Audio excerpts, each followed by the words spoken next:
Hey, what's up guys? Welcome back to the channel. In this video series, we're going to go over a brand new visual effects shot. So this shot is a reveal of some kind of like alien infection or kind of wound or whatever you want it to be. We're going to go over tracking, rotoscoping, and how to make a 2D effect appear as if it has some depth inside of After Effects. Later on, I think I'm also going to show some techniques that we can use in Maya to maybe expand upon this type of effect. We're also not going to be going over every single thing that I did to recreate this. Moreover, this is to demonstrate various techniques that you could apply to be able to do something similar. So you guys should come up with your own effects. There's lots of things you could do with this. You could do some kind of like gross scene like I have. You could do some kind of like cybernetic thing in the arm. Whatever it is though, it has to make sense with a gauze pad, and it has to be a reveal. So this video series is going to be a bit longer than some of the other ones. If you're not interested in the technical aspects of it, you can just skip ahead for probably like part 3 or part 4, where we actually start incorporating the tracking and the roto.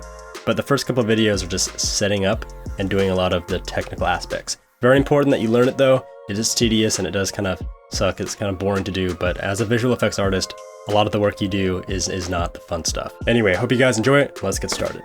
Alright, so let's get the plates inside After Effects, interpret the footage at 24 FPS. Now remember, in color management, we do not need to change anything here because these are not linear plates. Drag this down into a new composition, and then let's take a look at the shot. So this shot was taken on a Sony NEX6. So the quality here is not the greatest. There's a lot of grain in here that we need to take care of or kind of mask just with some color correction.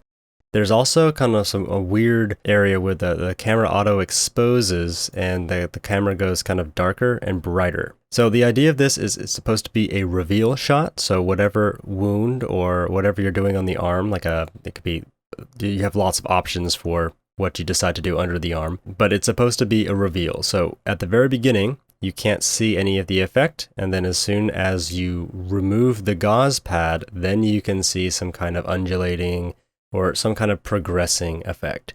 So this is intended to be some kind of like sci-fi or horror type thing where, you know, there's like an infection in the arm.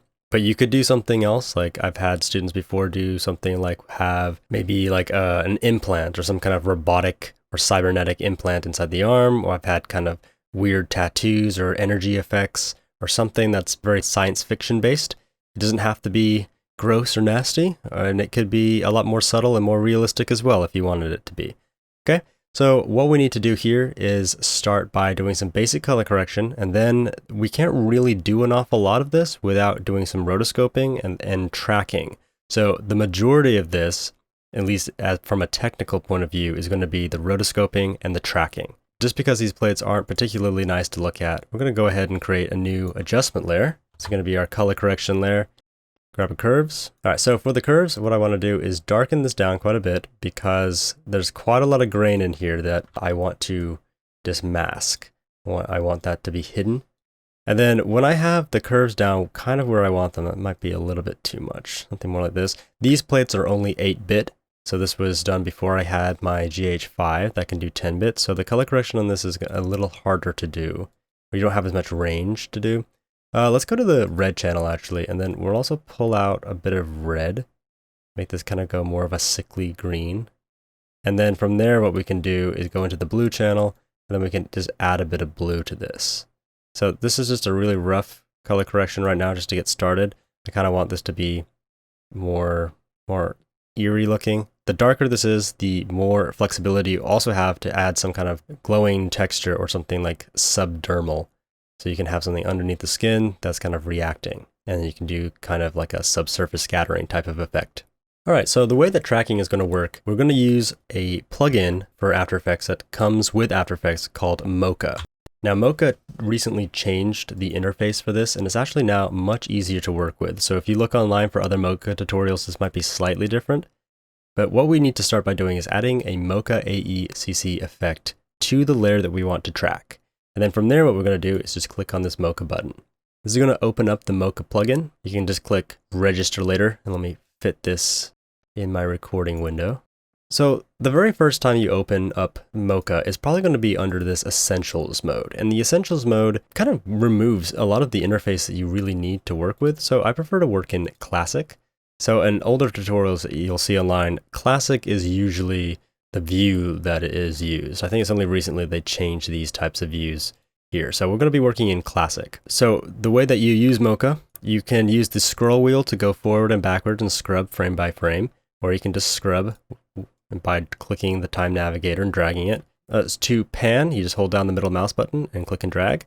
To zoom in and out, what you need to do is click the Z key on your keyboard and you hold it down, and then you can click and drag with the left mouse button in and out, and this is how you can go forwards and backwards. And then right clicking here is not going to do anything. There's no navigation involved with right clicking. Okay, so the first thing that we need to do here is start tracking the things that move. So just to quickly summarize what tracking is going to do, is it's going to follow pixels. And as you can see, my arm is not perfectly still. Like if you look very closely, it is moving quite a bit. And unfortunately, I did not put any tracking points on the arm.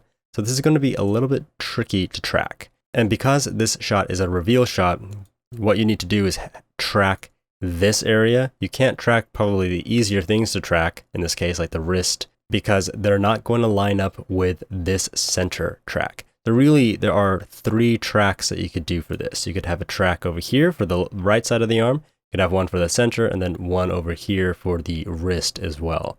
But because this has to be completely hidden at the beginning, whatever effect that you use, when it grows out, it can't really go that far, otherwise it's not going to look particularly realistic, especially that this shot is only about 200 frames. So if it expands that quickly, it's probably not going to look that great, which in this case is to our advantage because we really don't want the entire arm to have to be tracked. So when we're looking at what we actually need to track, the way that Mocha works is if you track a region that is going to intersect another region, so for example, this hand is going to intersect the area of this gauze pad, we really should track the hand first, or the fingers first, and then we can use this as a mat. So this gauze pad will ignore the region that the hand comes in. This is to prevent the track on the gauze pad from shifting when the fingers occupy probably a good half of that track, right? So this will become more evident as we continue here, but what we're going to do is actually start with the hand. When you're trying to find a region to track, you should probably start by finding a place where that object is most in frame. So for us, it's going to be somewhere around this region between maybe 70 and 30, something around there. I'll just say we can just start maybe at frame 70, and then we'll move backwards and then move forwards. So we're looking for the pen tool with a little X. This indicates an X spline. If you hold it down, you can also access Bezier splines as well. And the little plus icon on both of these is so you can add points after you've already made the spline. So in this case, we're just going to use X splines. And what you need to do is roughly trace around the hand. So I'm going to hold down the middle mouse button, just drag down so I can go see this void area down here. And then I'm going to give myself quite a bit of clearance as I go around the hand. To close the spline, you just click the right mouse button and then it will close. You don't need to physically select the other point, just close anywhere and then the last line will connect. So when you're tracing around, you need to make sure you have enough gaps between the region that you're tracking. I have quite a bit of a buffer around here. This is to give Mocha a good idea of contrast. So a lot of tracking is actually contrast detection. So this hand doesn't have a lot of contrast within itself, but when you compare that with the very, very white background of the gauze pad, then it's easier to track. So you never want to be right next to the edge. You always want to have some kind of buffer there. Okay, so next what we want to do is go down to this input channel. I prefer to leave this on auto channel because if it's just luminance, it's not going to take into account color information. So there is quite a bit of color information as well as luminance here, so it should be able to figure that out by itself. Next, we have the minimum pixels used. So the minimum percentage here is it randomly will sample pixels to track or follow as the frames continue. So the more you specify, so I could say something like, double click this and just type in 80, the higher it is, generally the more accurate the track is going to be up to a point. And that point is if a lot of those tracking points are going to be intersected by some other object or they're going to go off screen, your track will lose quality as the animation progresses or as the track progresses.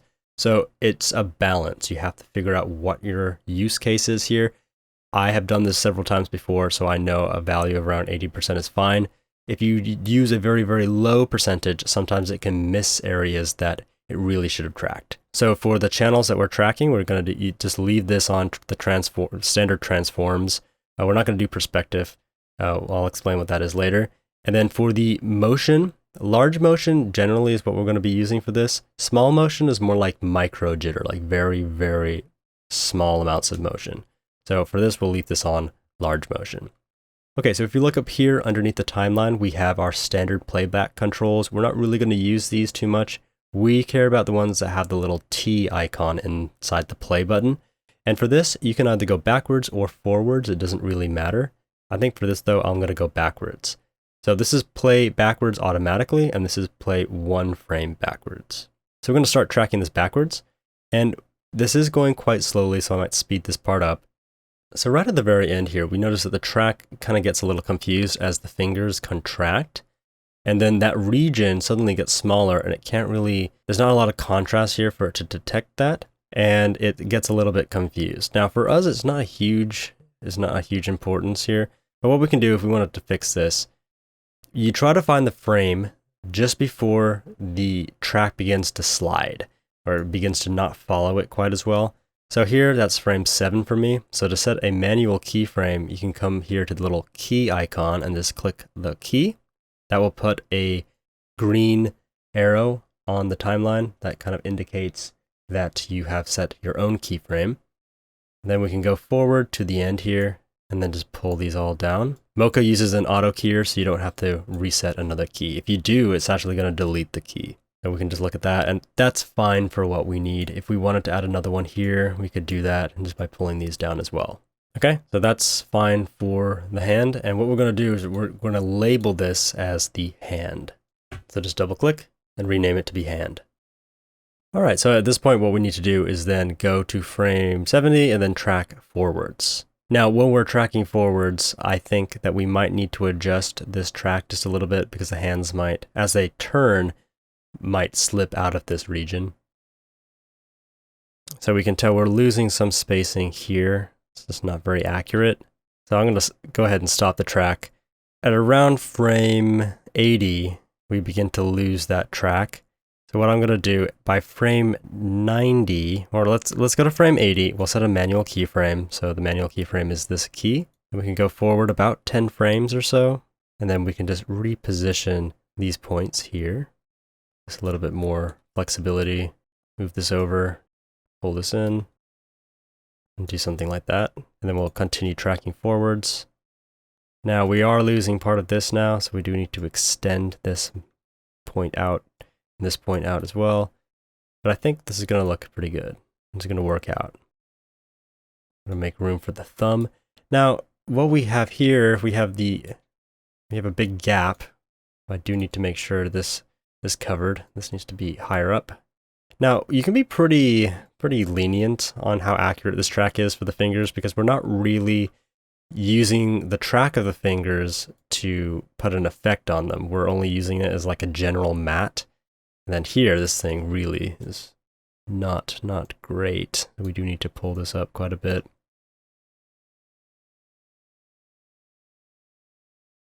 All right, so when it says tracking ended prematurely, that just means there's nothing left for it to track anymore. And honestly, all we have to do is go around this region there, and then we track backwards on these frames. Now, anytime you have 2 keyframes, it will always hit those 2 keyframes, and then the track in between is kind of an average of those 2 keyframes with some of the track as well. So it's not just using the tracking information, it is also using your keyframes as well. And the more keyframes you have, the less automation you're actually getting with the track. Okay, something like this I think is going to be all right for what we need. Later on, I don't think that we don't even see any of the thumb. So up to here, and then we're done. We don't need anything else. Okay, so next thing we have to do, after we finish making a layer, then we're happy with the track, you need to click the gear icon. So the gear switch allows that layer to be ignored from future calculations. But what we can do is actually use this as a mat. for this next part, I'm just going to show you something. I wouldn't follow along with this. This is just for a demonstration. Let's say I'm trying to track this region of the gauze pad, and then I track forward. Notice what happens as the hands come in. That track just gets completely pushed aside, and it's very, very difficult to track with this. But what we can do instead, if we take this layer and pull it underneath the hand, and then go back to the beginning and retrack it, now layer 7 is using a mat of the hand. So we'll still get the tracking to end prematurely here because there's nothing left for it to track, because this area of the hand is kind of taking over that region. But notice that it doesn't move as the hand comes over it because it's ignoring this region. So if the layer is above and the gear icon is off, it acts as a mat in Mocha. So for this, I don't actually need this layer. That was just for a demonstration, so I'm going to turn that off. What we are going to do instead is grab another spline tool and then just roughly trace around the gauze pad. Now, when you're doing this, you do want to limit the number of points you use, because the more points you have, the harder it gets to manipulate. And this is kind of a technique in rotoscoping as well that we'll talk about later. And you do want to make sure that you have enough gap between the gauze pad, the table, and the arm. I'm going to rename this to be gauze pad. Then we'll pull this underneath the hand. Remember, if you hold down the Z key, you can zoom in a little bit. And then I'm going to track forwards. So notice now the hand is coming over the gauze pad and it's not being affected at all. All right, so about around frame 90, the gauze pad track begins to just mess up quite a bit. So what we're going to have to do here, so let's select the gauze pad and then go to frame back to like frame 90. We'll just go to frame 90. Set a manual keyframe and let's go forward. We'll pull these in and just try to put this spline around the white parts. For this, I'm going to step forward just a couple frames at a time here, just so we're not leaping forward. Pull these in a bit more. Now here you can see that the gauze pad is twisted, so we do need to make sure we're tracking the whole thing.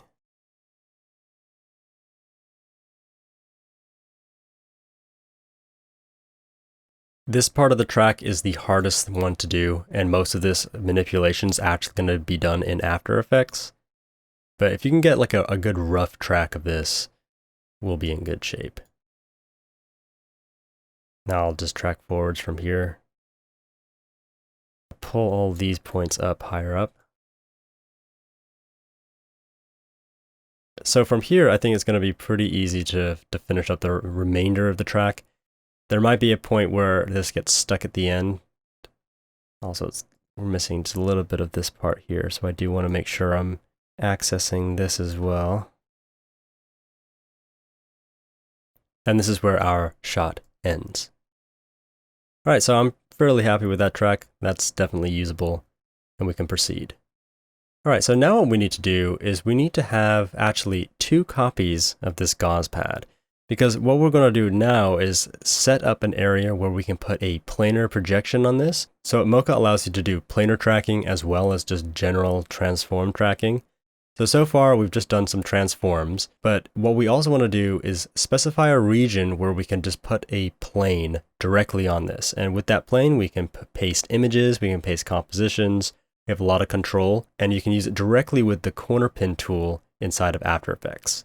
So to do that, we actually want 2 of these gauze pads. Right click on one and then duplicate. And on the first one, we'll say this is the front. And then the next one is going to be the back. So we'll start with the front. And then we need to select this little blue square with an S. So show planar surface. And what this is, it gives you 4 corner pins. So we can just move these corner pins roughly where we want the image to be. So imagine this is a composition in After Effects and we're placing the entire comp and we're squashing it down to fit inside this square. And inside the square we can do things like a stain on the gauze pad, for example. And as you move this, you'll notice that it actually tracks with the existing track here. Now it does mess up at this point and there's nothing we can really do in Mocha. In fact, I think it's easier to fix it in After Effects than it is in Mocha. So that's the technique I'll be using, but we can get all the way up to about frame 97 before the track breaks. And then we just have 2 or 3 more frames to manually tweak with a corner pin inside of After Effects. So at this point, when it flips over, then we're going to switch to the back of the gauze pad. Also, we can turn the gear icons off for these as well, since we won't be needing that. All right, so for this, I'm going to go to maybe around frame 135, and we're just going to reposition this corner pin. Now, if your corner pin is moved quite a lot, you do need to just keep note of the orientation here. If you're the topmost corner pin, the line should be at the top, and if you're on the left-hand side, the line should be going on the left-hand side. It's sometimes a little easy to get confused as you're repositioning these. All right, so as we move this one, we do want to make sure that we are keeping this as square-like as possible. Otherwise, it's not going to really work out too well in After Effects. And try to keep it kind of in perspective with the lines of the gauze pad if you can. Like here, kind of gone a bit off. I'm going to do something more like this. This part here is also the same type of issue where most of this surface on the front is not visible from this planar projection, but we can make it work out in After Effects. So this is quite good. Another option you have here is to turn on this pink grid, and the pink grid kind of helps you just see the perspective of what you're doing. So here it looks all right. The lines don't line up perfectly, but it's close enough for what we need. You want to just tweak that. Just helps you get a little bit better perspective. Something more like that. Likewise, you can do this on the front as well. I mean, you can see that these lines are more or less parallel with the lines on the gauze pad. We're gonna just save this. So click this button here, save the project, and this actually saves inside the After Effects effect. So remember, everything's being saved here now. In the past, your Mocha files were saved as a separate file, which is sometimes useful. You can also go into Export Project, and you can actually save this as a Mocha file. But it is a little bit more convenient now that these files are directly saved in the effect. All right, so next what we're going to do, we're going to make a new folder because all of these layers here are going to actually be a matte for the skin track, which is going to be right in the center here. I'll turn off this pink grid and I'll select all of these layers and then click on this little new folder icon and they all group together. And double click and I'm just going to call this matte. And turn the gear icon off for that if you want. You can also open this up and see all your layers. All right, so what I want to do here, I'm just going to go to frame 105, and I'm just going to make a pretty rough selection, but I'm making sure that I keep both of those freckles. And we really don't need to track an awful lot here, but we do want to make sure that we have quite a bit of the table in the shot as well. I'm going to move this layer underneath matte. All right, so for this next part, we actually don't really care about scale, rotation, or shear. We're only looking at the main transform, so just the position shift. So what we can do, we can just disable scale, rotation, and shear. You just have to click one of these and they'll all go out. Then we're just going to go backwards one frame at a time just to make sure that this track is working. So we don't see any movement there, like any noticeable sliding. So we can keep going. There's a little bit of a slide there, but that's mostly good. And then we're going to get a premature error in a second. Yeah, right here. This just means that there's just not enough region to track. And really that's fine for us because whatever effect we have here should be completely hidden at this point anyway. Okay, so now we can go back and then we can start tracking forward just a few frames here. It's sometimes safer to do these per frame tracks instead of letting it go forwards, because as soon as you realize there's a problem, you have to wait several frames before it actually stops sometimes. So this is pretty good, and then we can keep going forwards at the automatic rate. So that looks all right.